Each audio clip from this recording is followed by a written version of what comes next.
Welcome everybody to the May 27th edition of EY Live. I am the EY in EY Live. My name is Eric Young. I'm the President and Creative Director of EY Studios, joined with my faithful EY Elite staff members, JT Hammond, Art Director of EY Studios. How's it going, JT? Hey, it's going great. I'm glad to be here. JT, special 90-minute session of EY Live, covering a lot of usability stuff, homepage, section page, item, checkout. Did you eat your Wheaties this morning? I sure did. I'm ready to go. All right. And you got Tara Davis, the what I call you, executive producer of EY Live. Is that your official title? Okay. But Tara is here, and we also have some special guests trying to line everybody up here today. I have some technical difficulty. Don Cole, are you there at least? Yes, apparently I did get out of bed. I heard you had kind of a bender last night, Don, but you've recovered and you've drinking your vegetable juice, everything, right? Everything good? I'm ready. If you hear a little snoring, just ignore it. Okay. All right. Very good.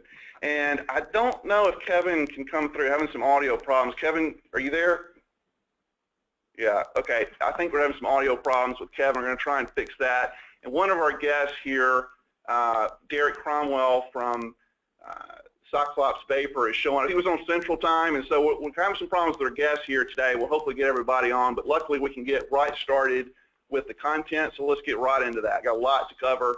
Like I said, we've got the home page, section page, item page, and checkout. We're going to be giving you a lot of information on. And start out with just some general principles of layout. So let's get right into that, Tara. Okay. Oh, Kevin, are you there now?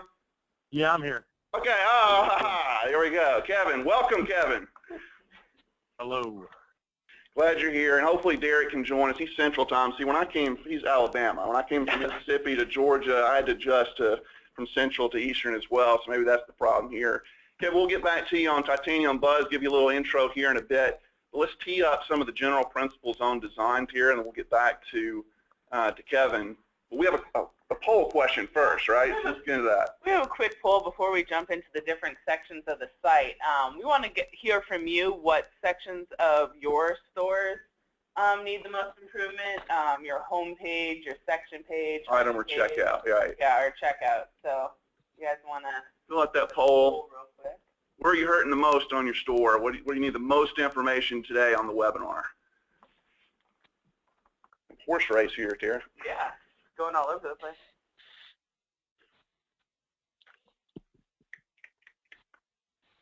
I feel like I need to be able to do a dual drum roll for you. There we go. Go ahead, Don. All right, so we've got the results here. We're sharing them? Yeah. All right.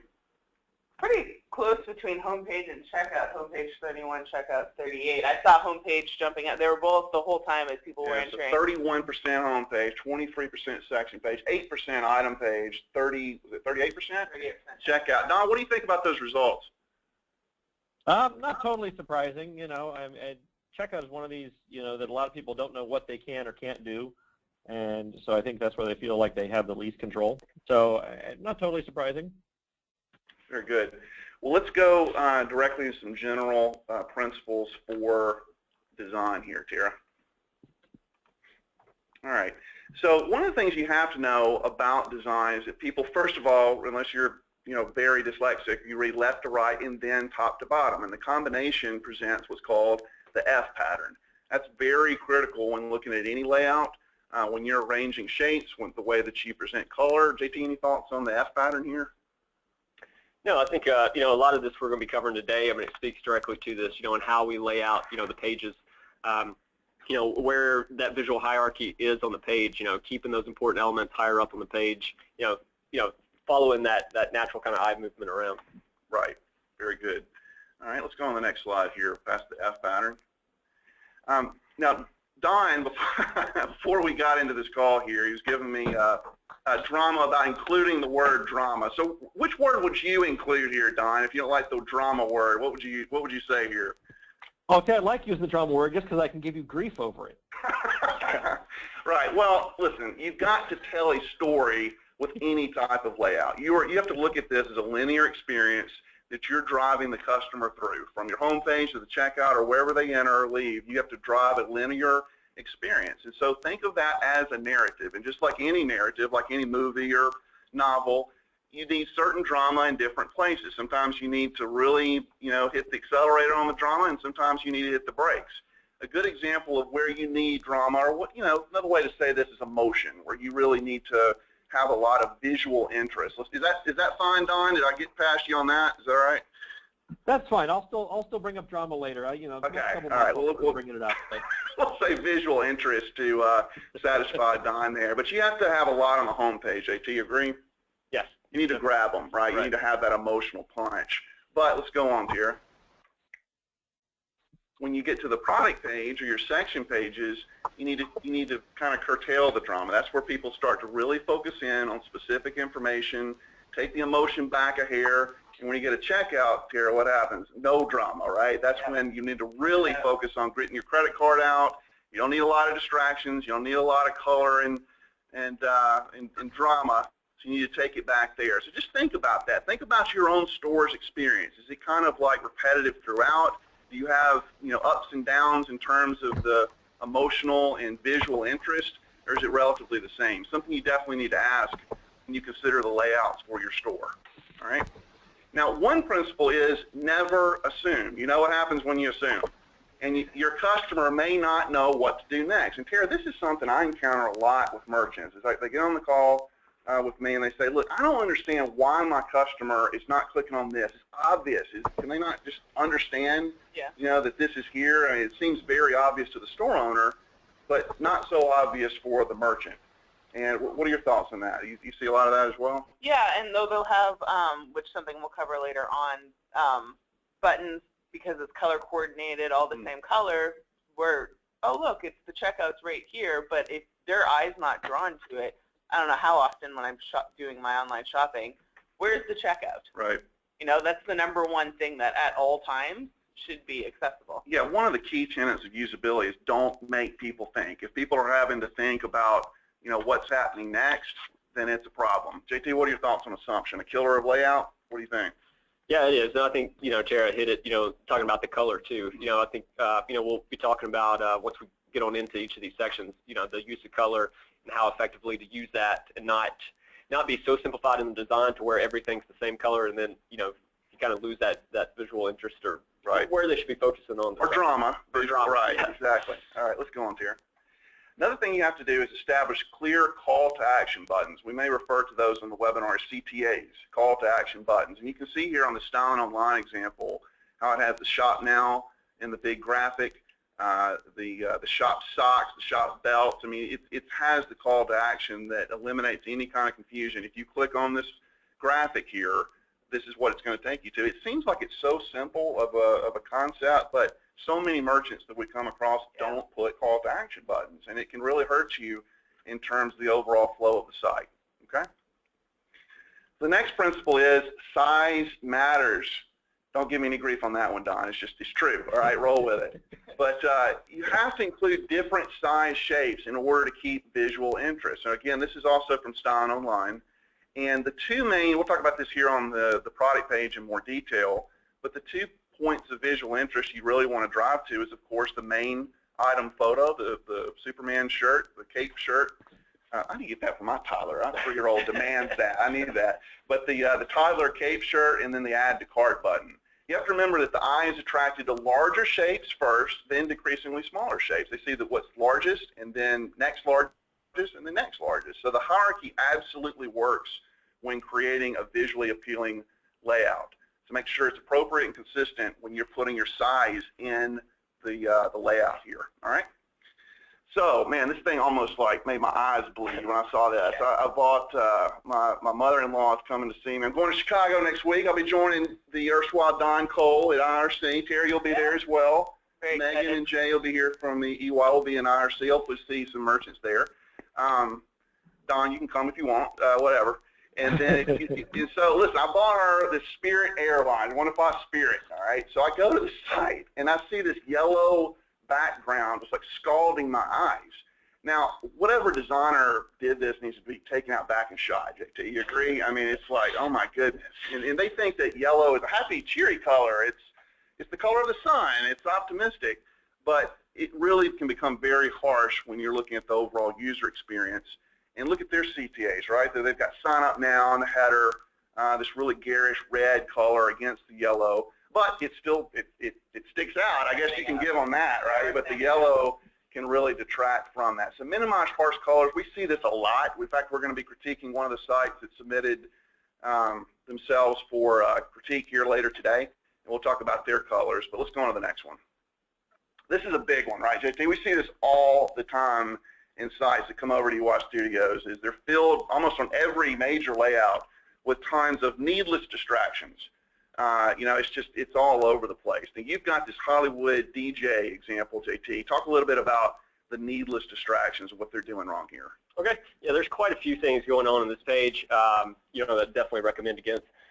You know, starting out in their buy box, I mean, there's so much content here. It's you know, and a lot of it, you know, you've got really big text and you've got super small text, and I'm not really sure what to focus on next, or first rather. You know, directly to the right of the product image, we have this huge kind of wasted empty white space, and you know, I don't really understand that part. But you know, aside from that, over there on the right, we have, you know, the large Pioneer logo. Then we've got a big 10% off promotion, and then there's the secure checkout, which I'm not really understanding why the secure checkout is advertised right there. I'm not sure, honestly, if it even clicks to the checkout. If it does, I don't really know why. But anyway, you know, especially like that for example, that secure checkout, that definitely needs to go. I would remove it completely, but if anything else, move it down below the fold. You know, it's not important before you even read the product info itself. Right. JT, before you go on, I want to clarify something too. I think when somebody hears needless distractions, they may be immediately thinking, well, it's important. You know, it has to be there. And we're not necessarily all the time saying, take it off the site. Sometimes we're saying that, you know, take it off the site. But most of the time we're saying, look, it can still be on the site, but maybe it doesn't need to be there. Maybe it needs to be somewhere else that doesn't take away from the flow, as I think it's clearly doing on Hollywood DJ here. Right. I would agree. You know, and kind of piggybacking off the needless distractions, anything, especially in this buy box, because the buy box is a very crucial kind of element on the page. It's very important. To me, do not overwhelm the customer with a lot of this unnecessary stuff. If it's product, if it's related to this actual product, put it there. If it's something that's generic, you know, if it's like a site-wide thing or talking about the checkout, for example, you know, move that elsewhere, remove it. You know, just the pertinent information that you need to buy this project or product, you know, which usually should be, you know, the item code, the sell price, obviously the price. Any critical options. Any critical options like that. You know, and obviously the add to cart button. Have that stuff in, you know, your buy box. Everything else can be moved further down the page. Well, and I think something that's critical to note on this Hollywood DJ one, the fold is, I think you guys can see my mouse, is right around here. The add to cart even was below the fold. That's a good point. Right. We'll be talking about fold here in a second. Yeah. But this screen grab is not really indicative of how it comes across in the natural flow. I had to zoom all the way out in order to even show the add to cart in the screen grab. So off Tara's point there, it's like, I mean, I'm having to scroll beyond the fold just to read anything about this product. You know, to see the price, all that is tucked below the fold. You know, and then once you get down to the add to cart button, I mean, I love that kind of a bluish teal color. I mean, it really stands out on the page. What I don't like is the other three matching buttons that are treated exactly the same. Yeah. You know, and the text, that black thin text is very difficult to read on those buttons. So, I mean, even from, you know, this far back, I mean, it's very difficult to read, and I'm trying to figure out how do I actually buy this, you know, which one. I do like the teal, like you said. I think compared to the red, they could have opted for all red buttons. Right. And I do like the fact that they intentionally chose a cooler color to contrast against some of the requisite branding with the red. But like you said, it's not just one button, it's four. And so it's kind of like Sesame Street. Which one of these is not like the other? And it makes you choose, I think, too many. Right. So, all right. And so here we got also on minimize needless distractions, avoid placing lengthy paragraphs that push down products. Now this can be controversial. Don, I want to get your take on this as well. Because sometimes when we advise clients on that, they're like, well, you need it for SEO. And you absolutely need content for SEO. But one of my tenets is, look, design for people first and SEO second. And this is not mutually exclusive. I'm not saying design only for people, forget about SEO. You absolutely have got to keep SEO in mind. But if you're doing it at the cost of what the user experience is like, then you're kind of shooting yourself in the foot. And this example of car and truck remotes is really not the worst example I've seen. We probably could have found a worse example with the paragraph. It's pushing the content down some. With the Hades example, that's from Cyclops Vapor with Derek. Is Derek here? Derek is here. Is it like he's muted himself? Yeah. Derek, if so, if you can okay. Derek, are you with us? Yes. Derek is here. How's it going, Derek? Sorry, guys. Had some computer issues. Hey, that's all right, man. I'm glad you're here. Hey, I was telling people when I moved from Mississippi to Atlanta, I had to get used to Eastern time zone here too. So I fully sympathize with you, brother. Yeah. But we're using your example here where you put the content, further down the page. But Don, what's your take on content versus just overall designing for humans? What's your take on that, Don? Yeah, I mean, I think that's more and more at Google. Obviously everyone cares about for SEO for Google. Cares more about user experience a lot now. And it's great to put content in there, and you need content. You need your own content. But you don't want to, take away from the experience. You have a lot of options, on section pages where you could have part of the content, the rest at the bottom. You could have, buttons you could click to see more of the content. A lot of ways you can do things differently to get your content on there, but still make it so the users can see what you want them to see, which is obviously products to get them to buy something. Right. So there's obviously a lot of options, and I think you have to really, more and more nowadays, really think about the user experience more than just, okay, where's my SEO on it? So that's my take. Yeah, well said, Don. Even for somebody that's very, very sleepy. Very well said, I'm Don. awake. I was awake enough to right. answer to my name. The next one here is, and this is something I do every time I visit a client, Tara. When I go to a physical location, see their warehouse, I immediately ask for their customer service reps. I want to know what types of calls that they're getting from customers. Mm-hmm. That's one of the biggest insights I can glean about what's really happening on the site, because the site really needs to address the kind of questions that sometimes your customer service reps are getting on the phone. And so if you guys are getting questions like, I don't understand how to check out, or I don't know what this option means, or whatever, well, that's a pretty good indicator of maybe something the site needs to adjust in order to address those questions. So I would definitely, if you've not already done that, maybe you are the customer service rep, maybe you're on that yourself, but it always pays, I think, to stay in touch with whoever is fielding those calls. Don, have you seen that as well with your clients? Yeah, I think being able to answer all those questions is really key. I mean, people checking out want to know these things, and you don't want to overwhelm the page, particularly as you're looking at checkout or as they're in their shopping process, but you want to make that available to them. One thing I actually just was thinking about as we were talking, this is sort of unrelated, but I'll toss it out there so I don't forget. One thing that I saw one merchant actually do is they would actually ask customers who purchased from them, what was the one thing that almost made you not purchase from them? That's good. To get information as to what was your almost stumbling block. You can't ask the people that didn't buy, but you can ask those that did, hey, what else could we make better? Mm-hmm. Well said. And Kevin, right here we've got your FAQ page, and I'm sure these are questions that you've been asked by your customers, correct?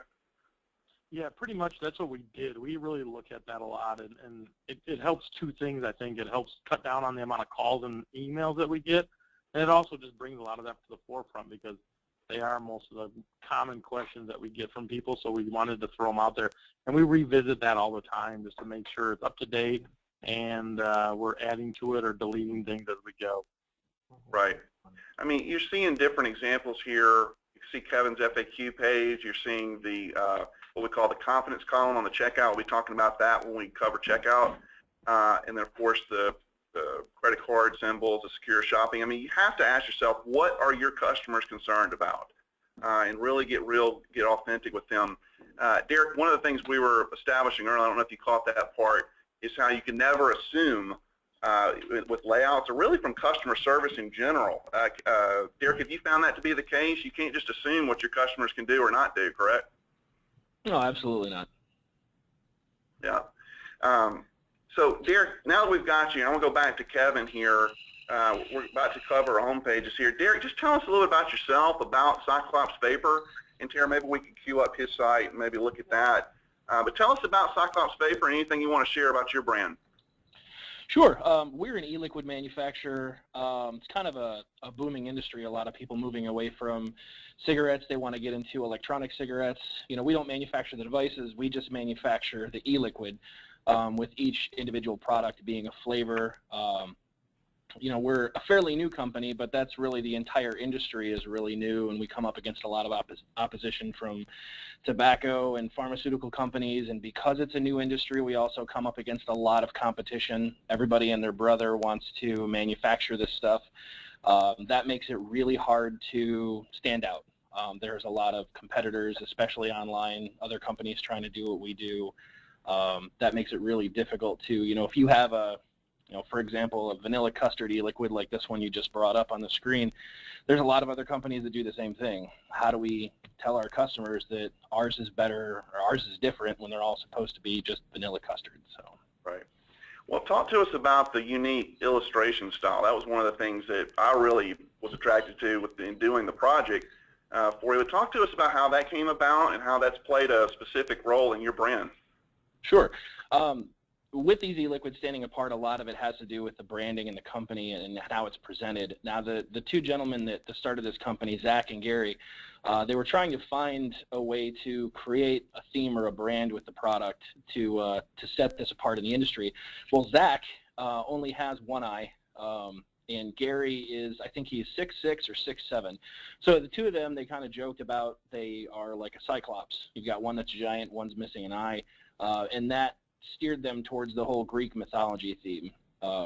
We initially started with pretty basic artwork. I think we went to Fiverr and had people do some black and white art, and we realized in order to stand out, we needed to step that up. So we got a hold of one of the illustrators that worked on the God of War games to get him to do the artwork for all of our stuff. Now, did you feel like you were taking a risk by putting this style in here? I mean, was there ever a temptation to kind of play it safe, or what's your take on that? No, I think because we have limitations in how we can market our product, there's a lot of places like Google AdWords, Facebook, pay-per-click, they don't allow that kind of marketing. We can't do traditional media. Well, we can, but we don't want to give the impression that we're marketing to kids. So with the limitations in marketing, we had to really focus on the individual branding of the product and making it something that would be really eye-catching. And in the case of this industry, I don't think it was really necessarily a risk as opposed to it's something that is really going to grab the customer's attention when they're in the store and when they land on our website. Right. Now, it's a little-known fact that the character of Hades is actually modeled after Don Cole on the webinar, right? It's minus the goatee and all that. But Don, I didn't know if you knew that, but I wanted to point that out. I did not know that, Eric. Thank you. I appreciate that. You're the programmer of the damned, Don. That's what we're referring to you there. Well, Derek, I have a bunch of questions about your brand and everything. Appreciate you being here. I want to turn to Kevin. Let's go to his site, if we could, Tara. But Kevin's been a long-time client of the studio. Kevin, so glad you're part of this webinar. Just talk to the folks that are maybe not familiar about Titanium Buzz and your brand. Catch everybody up to speed, if you would. Yeah, basically, I've been around for 10 years now. We celebrated our 10-year anniversary this year, and I've been working with you guys, I think, for, I don't know, maybe like 7 of the years. Basically, what we are is we're a specialty wedding ring company. We cater more towards men's wedding bands, which is definitely something that's kind of lost out in the regular jewelry marketplace when you walk into a store. So, we've been around for 10 years. Every ring is made to order. We have a lot of, customization that we can do. We can take a lot of people's ideas, bring them to life, and really we specialize in the rings that, either people didn't think existed, nor did they ever know about. And another great thing that we always hear is, rings that the guy will actually wear, because women are always just, worried about what they're going to wear, if the guy's actually going to wear the band. So we hear that a lot, and we get a lot of guys that typically wouldn't wear a band, and they come to us and they find exactly what they wanted. Right. Not a lot of women wearing the tar tread rings, right? It's mostly guys. Well, we do sell them. We do sell them. Okay. Kara, would that be up your alley? Would you? Not that one, but I do like a lot of their rings. I'm not gonna lie. How about do some your shopping. Would he sport a tar tread ring? Okay. Love it. This is a very manly webinar. Have you noticed that, Tara? You feel intimidated by all this? I'm good. Huh? Okay, you can hold your own, right? You can install this. Very manly slides, when you say, JT. It is. You art directed all these, so I blame you. All right, guys, well, stick around. We got a lot of questions for you.